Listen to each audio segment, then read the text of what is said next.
नमस्कार, I am Shivani Singh. So friends, कैसे हैं आप सभी? मस्त होंगे यहाँ पे ओडीए फ्रेंड। जैसा आपको पता है कि हम कंटिन्यू प्रिपरेशन कर रहे हैं स्पेशल सीटेट फरवरी एग्जाम 2026, ठीक है ना। और यहाँ पर देखो, मैं आपको कंटिन्यू थ्योरी क्लास करा रही हूँ, सीडीपी की थ्योरी क्लास करा रही हूँ, उसकी प्रैक्टिस भी करा रही हूँ। यहीं पर जो है हिंदी के में गद्यांश पद्यांश बहुत अच्छे से आपको पढ़ा रही हूँ। और अभी हम बात करते हैं ईवीएस एनसीईआरटी। देखो यहाँ पर जो सीटेट पेपर 1 है, सीटेट पेपर 1 में तो ईवीएस आएगा। सीटेट पेपर 1 to 5 वाले जितने भी स्टूडेंट्स हैं, सो यहाँ पर देखो मैं आपको पढ़ाऊंगी ईवीएस एनसीईआरटी थ्योरी। फ्री में नोट्स भी मिलेंगे, इससे बाहर कुछ नहीं जाएगा, रट लो, ठीक है। बाय शिवानी सिंह मेरे ही थ्रू यहाँ पर सेशन कराई जाएगा। और जो है 4-5 आपकी क्लास आएगी, काफ़ी अच्छी बेस्ट यहाँ पे। और मैं फिर आपको क्वेश्चन प्रैक्टिस भी कराऊंगी, ठीक है ना।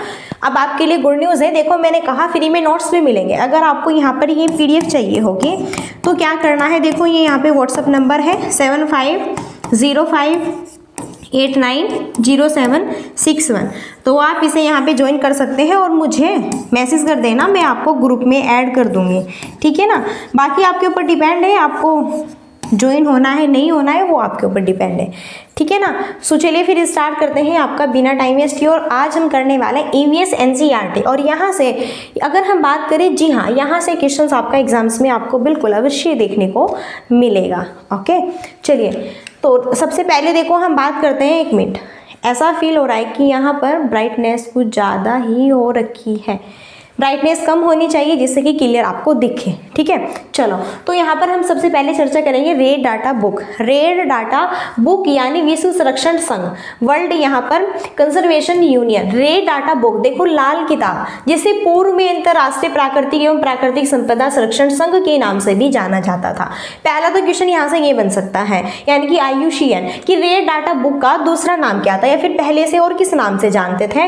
पहले इसको अंतरराष्ट्रीय प्राकृतिक एवं प्राकृतिक संपदा संरक्षण के नाम से भी जाना जाता था, और अब इसका नाम रेड डाटा बुक यहाँ पर है, यानी कि IUCN। सबसे पहले ये ध्यान रखिए, इसका पूरा नाम क्या है, अंतरराष्ट्रीय प्रकृति संरक्षण संघ, और इंग्लिश में है international union for conservation nature, ठीक है ना। ये होता है IUCN का। जी हाँ, बेसिक से क्वेश्चंस आपके जो है कंसेप्ट जो ईवीएस की जो यहाँ पे कंसेप्ट वाले क्वेश्चंस आएंगे 15। देखो 15 तो पेडागोगी बेस होंगे, 15 कंसेप्ट वाइज होंगे। तो यहाँ से भैया कुछ भी क्वेश्चंस आपका पूछा जा सकता है एग्जाम में, ठीक है ना। इतनी चीजें। अभी हम बात करेंगे जो IUCN है, ये क्या है। IUCN यानी कि यही रेड डाटा बुक, इसका पहला नाम, एक सूची जारी करता है जिसे रेड डाटा बुक के नाम से जान लेते हैं, जिसमें संकटापन्न जीवों की प्रजातियों के प्रकार तथा उन प्रजातियों का वर्णन किया जाता है जो कि विलोपन के खतरे में गुजर रही हैं। रेड डाटा बुक में प्रकाशित जातियों को थ्रेटेंड जाति का नाम भी दिया गया है। अब ये जो IUCN एक सूची जारी की गई है, यानी कि रेड डाटा बुक जो यहाँ पर ये जारी की गई है, इसमें क्या चीज़ रखी गई है। तो देखो जितने भी संकटपन यहाँ पर जीव है उनकी प्रजाति है, यानी कि जो भी संकट में है जीव, जो जीव जंतु संकट में है, कि या तो भैया देखो जलवायु से रिलेटेड, कि पानी के संकट से हैं, या फिर जो है बहुत सारे इश्यूज हो सकते हैं, ठीक है ना। तो उनकी जो चर्चा की गई है वो रेड डाटा बुक में की गई है। विलोपन यानी कि बहुत जो है यहाँ पे बात करें कि आज के टाइम में अगर यहाँ पर बात कर रहे हैं जो जीव जंतु है, ओके, संकट से गुजर रहे हैं, और कुछ जीव जंतु काफ़ी मरते भी हैं, इस तरह से उनकी बारे में चर्चा कर रहे हैं। रेड डाटा बुक में प्रकाशित जातियों को थ्रेटेंड जाति का नाम भी दिया गया है। IUCN के 3 वर्ग संकटापन्न, सुभेद्य एवं दुर्लभ प्रजाति थ्रेटेंड जातियों के अंतर्गत आते हैं। ये जो देखो यहाँ पे पूछा जा सकता है कि रेड डाटा बुक ने जो है इसे अपनी जातियों को प्रकाशित, जो यहाँ पे रेड डाटा बुक में प्रकाशित जातियों को किस जाति का नाम दिया है, तो ये दिया है थ्रेटेंड जाति का नाम। और IUCN यही है आपका ये रेड डाटा बुक ही, इसके अंतर्गत 3 वर्ग, एक तो संकटपन्न जो जीव जंतु होंगे, सुभेद्य यहाँ पर एवं दुर्लभ, यानी कि जो है आपके बीमार या फिर जो है किसी समस्या से जूझते हुए, इस टाइप्स के, ठीक है ना। चलिए अभी हम बात करते हैं, यहाँ पर बात करेंगे जानवर की। बात करेंगे यहाँ पर जानवर की। अब देखो यहाँ पर हम एनिमल्स की बात करेंगे सबसे पहले, किसकी? जानवर की, एनिमल्स की बात करेंगे। जानवरों की खाल पर जो डिजाइन होते हैं वह उनके बालों के रंग के कारण होते हैं। तो यहाँ से स्टेटमेंट में ना आपका बिल्कुल सीधा सीधा क्वेश्चन बनता है सीटेट में कि जानवरों की खाल पर जो डिजाइन होते हैं वह उनके बालों के रंग के कारण होते हैं। जानवरों की खाल पर जो डिजाइन से बने होते हैं ना, देखो आपने शेर चीता देखा होगा, उनकी जो खाल है डिजाइन टाइप्स की होती है, तो वो कैसे होती है? बालों के रंग के कारण होती है। दिन में जागने वाले जानवर आमतौर पर कुछ रंग ही देख पाते हैं और ये हर चीज को सफेद और काली, ठीक है ना, ही वस्तु में देख पाते हैं। रात में जागने वाले जानवर जैसे उल्लू यहाँ पर हर चीज को ये सफेद और काली रंग में ही देख पाते हैं। तो आप ध्यान रखिए इस चीज का। यहाँ से ना स्टेटमेंट में भी क्वेश्चन बनता है और सिंपली क्वेश्चन भी बनता है आपका। ओके, सीधा सीधा क्वेश्चन पूछा जाएगा। नेक्स्ट है, बहुत से जानवर किसी खास मौसम में लंबी गहरी नींद में चले जाते हैं, जैसे छिपकली। तो क्वेश्चन बनेगा कि जो है वो कौन से यहाँ पे जानवर है जो कि किसी खास मौसम में लंबी गहरी नींद में चले जाते हैं? वो है छिपकली। भैया छिपकली है, ठीक है ना, आपके घर पे भी कंटिन्यू रहती लिजर्ड। कुछ जानवर तूफान या भूकंप आने के कुछ समय पहले अजीब हरकतें करने लगते हैं। जंगलों में रहने वाले लोग समझ जाते हैं कि कुछ बुरा होने वाला है।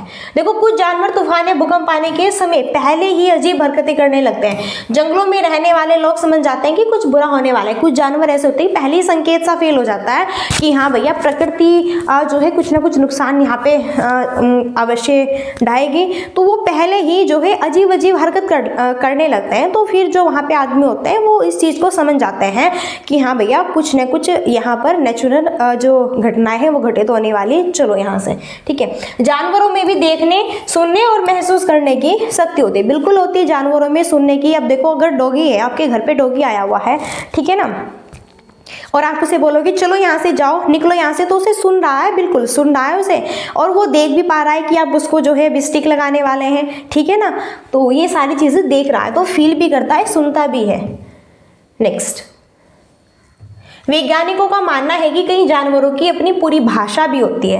वैज्ञानिकों का ये मानना है कि कई जानवरों की अपनी पूरी भाषा भी होती है। अपनी भाषा बिल्कुल होती है। देखो कोयल कैसे यहाँ पे करती है और चिड़िया कैसे चूं चूं करती है, ऐसे ही बहुत सारे जो है यहाँ पर आपके पशु पक्षी जानवर, ठीक है ना, ये सभी, जैसे कि यहाँ पे टाइगर है, शेर है, उनकी जो वॉइस है लगी होती है, गिद्ध यहाँ पे जो है, और भी बहुत सारे हिरण वगैरह, हाथी की देखो जो भाषा है, साउंड है, वो भी अलग ही होती है, ठीक है ना।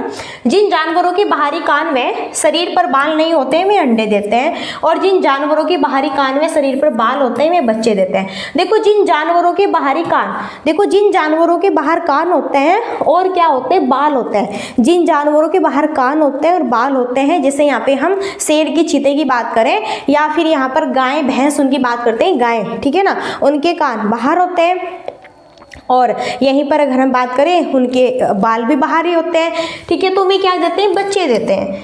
और जिन जानवरों के बाहरी कान वे शरीर पर बाल नहीं होते, बाहरी कान और शरीर पर बाल नहीं होते, वे क्या देते हैं, अंडे। जैसे कि मुर्गा है, जैसे मुर्गी है, तो मुर्गी आपने देखा है कभी, उसके कान देखे हैं आपने मुर्गी के, बताओ, पंख है ना, बाल नहीं है ना, तो वो क्या देती है, मुर्गी अंडे देती है। इतनी चीजें क्लियर है। नेक्स्ट है, स्तनधारियों की विशेषताओं में इनके शरीर पर बाल का पाए जाना और कान के मध्य भाग में 3 अस्थियों, यहाँ पर मेलेनियन और इनकस और स्टेपस का पाया जाना प्रमुख है।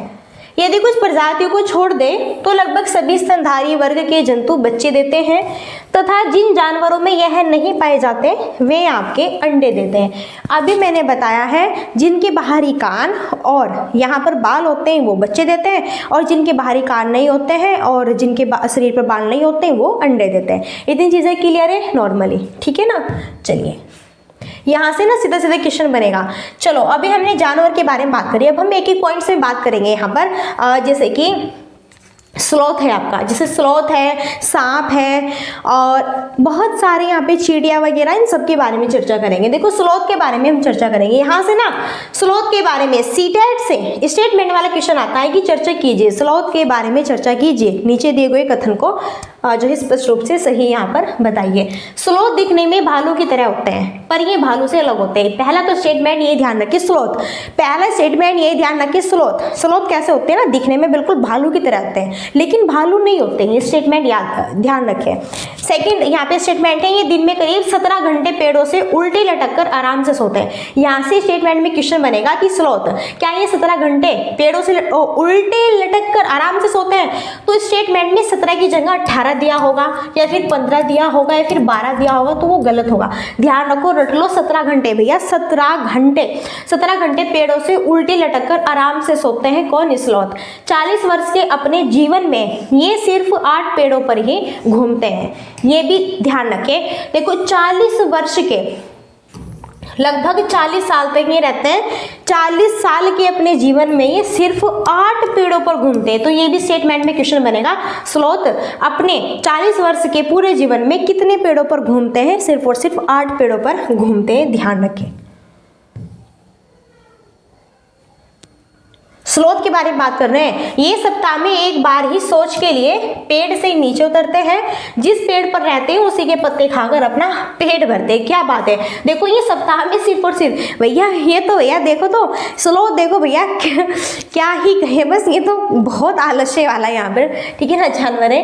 ये सप्ताह में एक बार ही सोच के लिए टॉयलेट करने के लिए पेड़ से नीचे उतरता है। और भैया खास बात देखो यहाँ पे क्या है, जिस पेड़ पे रहता है ना उसी पेड़ की पत्तियां खाता है यहाँ पर, बहुत बढ़िया है, ठीक है भैया।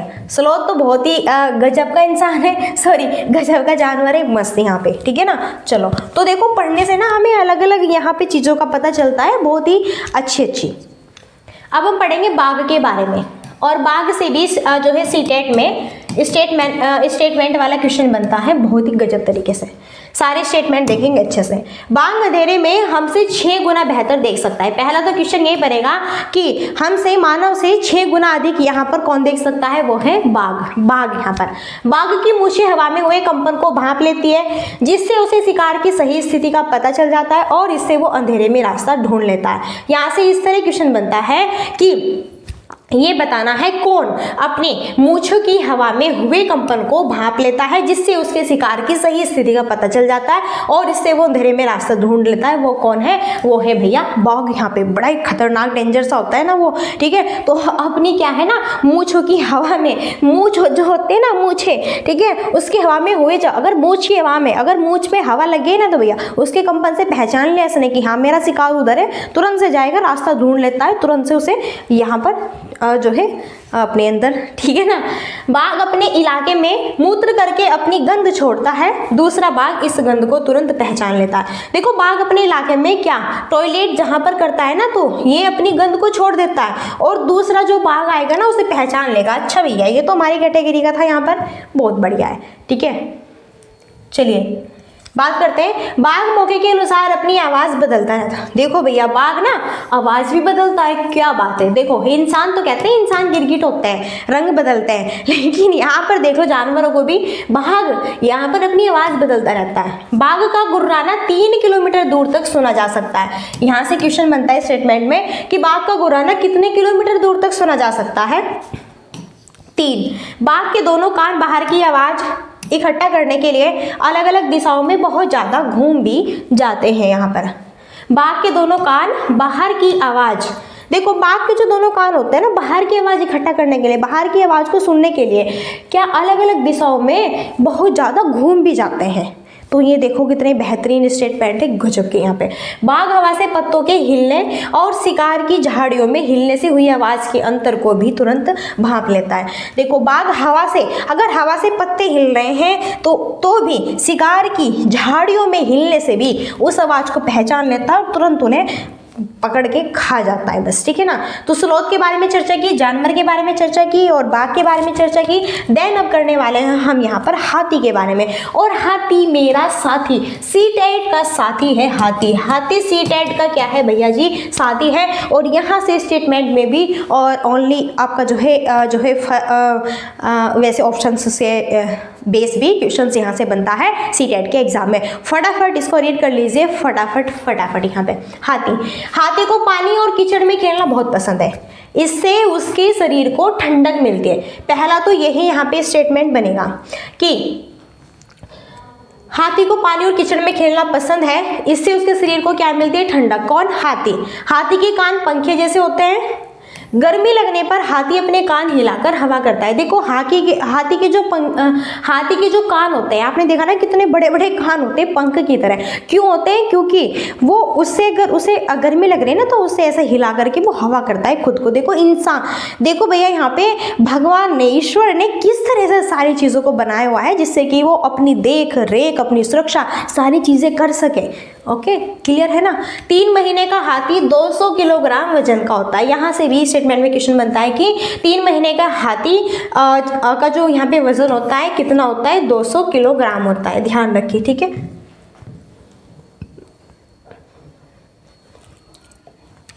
नेक्स्ट है, एक बड़ा हाथी दिन में 100 किलोग्राम से ज़्यादा पत्ते और झाड़ियाँ खा लेता है। देखो एक जो बड़ा हाथी होता है दिन में 100 किलोग्राम से ज़्यादा पत्ते और क्या खा लेता है? झाड़ियाँ यहाँ पर खा लेता है एक बड़ा हाथी दिन में। यहाँ से क्वेश्चन बनता है कि एक बड़ा हाथी दिन में कितने किलोग्राम ज़्यादा पत्ते और झाड़ियाँ खा लेता है? 100। और स्टेटमेंट में यहाँ पर होगा कि 200 खा लेता है, 300 खा लेता है, वो गलत होगा, इसलिए 100 है। ध्यान रखें। हाथी बहुत कम आराम करता है, एक दिन में केवल 2 से 4 घंटे ही सोता है।